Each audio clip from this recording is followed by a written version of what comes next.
No face-to-face? No problem po. Sa videong ito, ipapakita ko po kung paano gumawa ng TikTok account at kung paano gamitin ang TikTok Duet sa oral recitation ngayong walang face-to-face na klase. Hello! Ako si Ginantia Riza Dimonson, ang inyong guro sa kindergarten sa Luega Elementary School. Tawagin mo na lang ako si Ginantia. Ikaw, ano ang buong pangalan mo? Ako po, si James Darren Domingo. Tawagin nyo lang akong JD. Salamat po! Mahusay! Mahusay! Pinagdadala kita makilala. Hanggang sa muli, paalam! Una, pumunta sa Google Play Store o App Store at i-download ang TikTok application.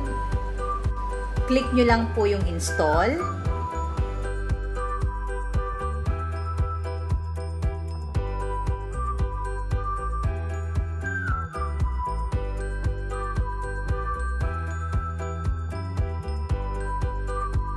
Pagkatapos ma-install, click Open. Kung mapapansin po ninyo, marami sa ating mga estudyante ang gumagamit ng TikTok at nag-e-enjoy naman po sila. Kaya, bakit hindi po natin gamitin ito sa pag-aaral? Siguradong magugustuhan ito ng mga bata. Ayan, pag na-open na po ang application ng TikTok, pwede na po tayo mag-sign up. Gamit ang ating phone number, email o Facebook. Ang gagamitin ko po ngayon ay ang aking phone number. Sa pagsa-sign up, bigay nyo lang po yung mga impormasyon na hinihingi.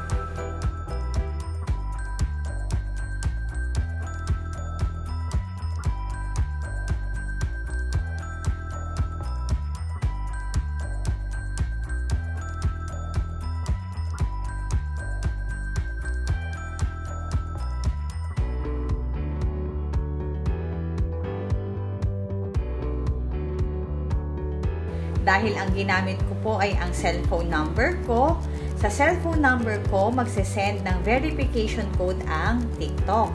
Kung ang ginamit nyo naman po ay ang email nyo, check nyo lang po yung inbox nyo. Paalala lang po, siguraduhin nyo po na tama ang cellphone number o ang email address na binigay nyo.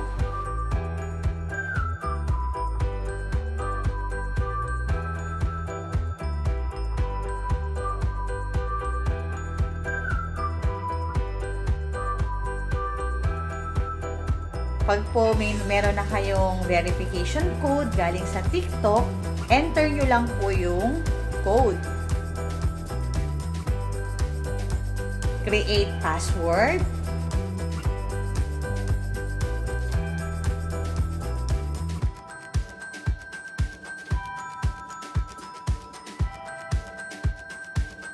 Create username.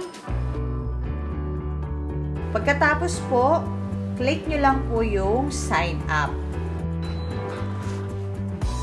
Dito naman po, pwede nyong piliin kung ano yung interest po ninyo.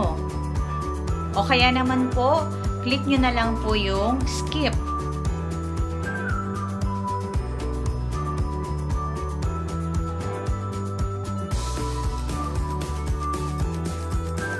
Swipe up daw po. Ayan. Pwede mo nang gamitin ang TikTok. Subukan po natin ang pag-upload ng video. Tap to create a new video. Allow lang po natin ang mga ito. Ayan, pag na-allow nyo na po ang mga ito. Pagkatapos, pwede ka nang gumawa ng TikTok video on the spot. Pwede rin namang mag-upload. Ako po ngayon ay mag-a-upload. Click nyo lang po ito. Piliin nyo po yung video na gusto nyong i-upload. Click nyo po yung next sa baba. Ayan. Hintayin nyo lang po na matapos ang pag-upload. Paalala lang po, yung mga video na ire-record ninyo o i-upload ninyo na gusto nyong ipaduet sa mga bata, tansyahin nyo pong mabuti kung gaano katagal nila sasabihin yung mga magiging sagot nila. Panoorin nyo po ito. Hello! Ako si Ginang Pia Riza D. Monzon, ang inyong guro sa kindergarten sa Rueda Elementary School. Tawagin mo na lang akong Teacher Pia.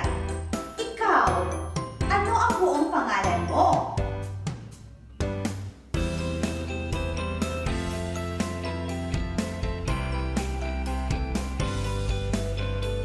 Mahusay! Pinagagala kitang makilala. Hanggang sa muli, paalam! Pagtapos na po, makikita ninyo, describe your video. Pwede nyo po ditong ilagay kung ano yung lesson nyo o yung challenge na gusto nyong ipagawa sa mga estudyante.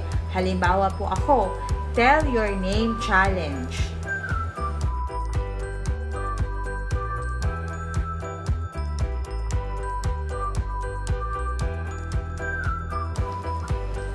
Pagkatapos, i-on lang po itong mga nasa gitna. Allow comments, allow stitch, at ito po ang pinaka-importante, allow duet. Pwede nyo din pong limitahan kung sino-sino ang pwedeng makakita ng videos ninyo. Halimbawa po, gusto nyo lang makita ito ng inyong mga kaibigan. Piliin nyo po yung friends. Halimbawa po, katulad ko, gusto ko po siyang i-public. So, pipiliin ko po yung public. Kapag nasagutan nyo na po lahat dito sa screen, pindutin nyo na po yung post. Ngayon po na na-post nyo na ang inyong video, maaari na po itong makita ng mga estudyante ninyo. Ang gagawin nyo lang po, i-add nyo yung inyong mga estudyante o kaya naman, i-add nila kayo. Ibigay nyo lang po sa kanila yung inyong username para mahanap nila kayo. Ang gagawin naman po ng mga estudyante nyo, hahanapin lang po nila kayo sa TikTok. Dahil binigay nyo na po sa kanila yung username ninyo, madali na po nila kayong mahahanap. At pag nahanap na po nila kayo, pipiliin lang po nila yung video na gusto nyong ipaduet sa kanila.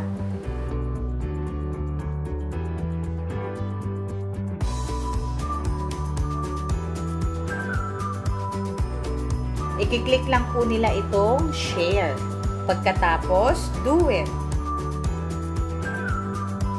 Madalas po na nagiging problema nila, wala daw po silang sounds. I-on lang po kamo nila itong microphone. Okay, pwede na po nila kayong i-duet. Pwede din po sila mamili kung camera sa harap o sa likod ng device nila ang gusto nilang gamitin. Ayan, kapag ready na po ang kanilang camera at ang kanilang microphone, click lang po nila itong kulay pula sa baba. Then, okay, ready na po mag-duet. Kung okay na po, i-post lang po nila. Para naman po malaman nyo kung sino-sino na ang nag-duet sa inyo, punta lang po kayo sa inbox nyo dito sa baba. Click nyo lang po iyang inbox. Sana po nakatulong sa inyo itong video ko. Ngayon, makakapag-recite na po ang mga estudyante na animoy kaharap nila tayo. Salamat po!